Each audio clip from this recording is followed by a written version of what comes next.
warahmatullahi wabarakatuh.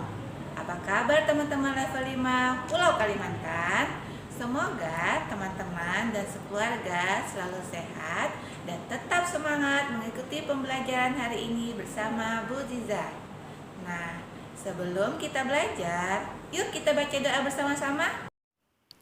Doa sebelum belajar. Allahumma inni as'aluka ilman nafi'an wa rizqan thayyiban wa amalan mutaqabbala. Ya Allah, sesungguhnya aku memohon kepadamu ilmu yang bermanfaat, rizki yang baik, dan amalan yang diterima. Alhamdulillah, kita semua sudah berdoa. Kali ini Bu Ziza akan menyampaikan kesepakatan belajar kita hari ini. Nah, yang pertama, niatkan belajar karena Allah. Yang kedua, duduk yang santun dan nyaman. Yang ketiga, menonton video pembelajaran dari awal sampai akhir. Yang keempat, tidak ada tambahan menonton video lain dari YouTube. Dan yang kelima, mengerjakan tantangan dengan jujur dan mandiri. Nah, teman-teman, sebelum kita masuk pada materi utama, Bu Ziza akan mengajak teman-teman untuk bermain terlebih dahulu. Afazon kali ini, kita akan bermain tebakan acak. Bu Ziza akan menampilkan sebuah cerita yang berjudul Seekor Gagak dan Kendi. Pada durasi yang tidak tentu, nanti Bu Ziza akan menghentikan video tersebut dan mengajukan pertanyaan terkaitnya. Nah, cukup mudah bukan? Yuk kita saksikan ceritanya. Pada suatu musim yang sangat kering, di mana saat itu burung-burung pun sangat sulit mendapatkan sedikit air untuk diminum. Seekor gagak saat itu menemukan sebuah kendi yang berisi air di suatu lahan yang kering. Akan tetapi, kendi tersebut merupakan sebuah kendi yang tinggi dengan leher kendi yang sempit. Bagaimanapun, gagak tersebut berusaha mencoba untuk meminum air dari kendi tersebut. Si gagak tetap tidak dapat mencapainya. Gagak tersebut hampir merasa putus asa karena kehausan. Nah, saatnya pertanyaan. Apakah warna paruh burung gagak? Warna paruh burung gagak pada video adalah kuning. Barakallah bagi teman-teman yang sudah dapat menebaknya dengan benar. Bagi yang belum dapat menebak dengan benar, yuk kita saksikan cerita selanjutnya. Kemudian, tiba-tiba sebuah ide muncul dalam benaknya. Si gagak lalu mengambil kerikil yang ada di sekitar kendi. Setelah itu, si gagak menjatuhkan kerikil tersebut ke dalam kendi satu persatu, hingga permukaan air di dalam kendi bertambah tinggi. Akhirnya, air tersebut dapat dicapai oleh si burung gagak. Pertanyaan selanjutnya. Berapakah jumlah ekor pada burung gagak? Jawabannya adalah jumlah bulu ekor pada burung gagak adalah 40 ekor. Oke, bagaimana teman-teman? Barakallah, teman-teman sudah bisa menjawab dengan benar. Sekarang kita masuk pada materi utama. Nah, cerita tentang seekor gagak dan kendi tersebut terdapat peristiwa dan kejadian yang terjadi.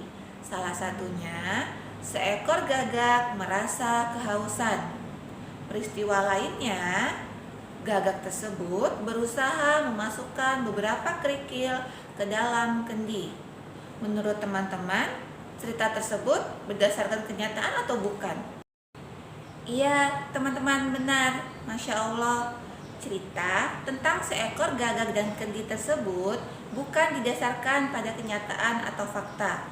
Sehingga kita bisa menyimpulkan bahwa cerita tersebut termasuk contoh teks fiksi. Teks fiksi adalah teks yang tidak berdasarkan kejadian nyata. artinya berisi imajinasi pengarang. Pengarang adalah orang yang membuat atau menyusun cerita fiksi. Terdapat beberapa contoh yang termasuk ke dalam teks fiksi. Salah satunya adalah fabel, cerpen, novel, drama, dongeng, dan lain-lain. Perlu teman-teman ketahui, peristiwa atau kejadian dalam teks fiksi memiliki ciri-ciri sebagai berikut. Tokoh yang sama, gagasan yang sama, dan peristiwa atau kejadian tersebut terjadi pada waktu dan tempat tertentu. Dalam teks fiksi ada yang namanya alur loh teman-teman. Pernahkah teman-teman mendengarnya? Alur adalah rangkaian peristiwa dalam sebuah cerita. Alur ini hanya terdapat pada cerita atau teks fiksi. Terdapat dua macam alur, yaitu alur maju dan alur mundur. Apakah perbedaannya ya? Alur maju adalah jalan ceritanya berurutan, mulai dari tahapan perkenalan ke tahapan penyelesaian. Sedangkan alur mundur kebalikan dari alur maju, yaitu proses jalan ceritanya secara tidak urut. Biasanya dimulai dari konflik menuju penyelesaian, kemudian menceritakan kembali latar belakang timbulnya konflik tersebut. Nah, jika teman-teman mengingat kembali cerita tentang seekor gagak dan kendi tadi, menurut teman-teman kira-kira termasuk alur maju atau alur mundur ya? Barakallah, benar teman-teman. Cerita tersebut termasuk contoh alur maju.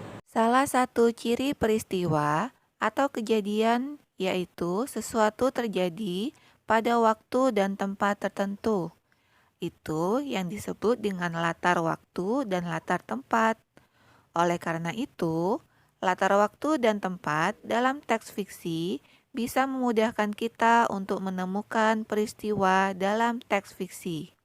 Contoh latar waktu seperti pagi hari, pada zaman dahulu, pada suatu hari, pada abad ke-19, dan lain-lain. Contoh latar tempat seperti di sawah, di rumah, di sarang, di pantai, dan lain-lain. Alhamdulillah, pembelajaran kita sampai di sini dulu ya teman-teman. Jadi, kesimpulannya, dalam menentukan peristiwa atau kejadian pada teks fiksi, kita bisa menentukannya berdasarkan latar dan alur pada cerita tersebut. Nah, teman-teman, kisah-kisah yang disampaikan pada teks fiksi tidak bisa kita jadikan alasan dalam pengambilan keputusan dan lain-lain. Mengapa? Karena teks fiksi tidak didasarkan pada peristiwa yang nyata. Sebagai seorang muslim, kita harus memiliki landasan atau dalil dalam bersikap dan beribadah. Seperti bunyi hadis berikut ini. Taraktu fikum amrayni lan tadillu ma tamassaktum bihima kitaballahi wa sunnata rasulih.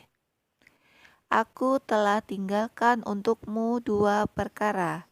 Kamu tidak akan sesat selama berpegang kepada keduanya, yaitu kitab Allah dan sunnah Rasulnya. Untuk tantangannya, teman-teman dapat menyelesaikan tantangan pada Home Fun Project aktivitas 9. Sekian dari Bu Ziza, terima kasih. Wassalamualaikum warahmatullahi wabarakatuh.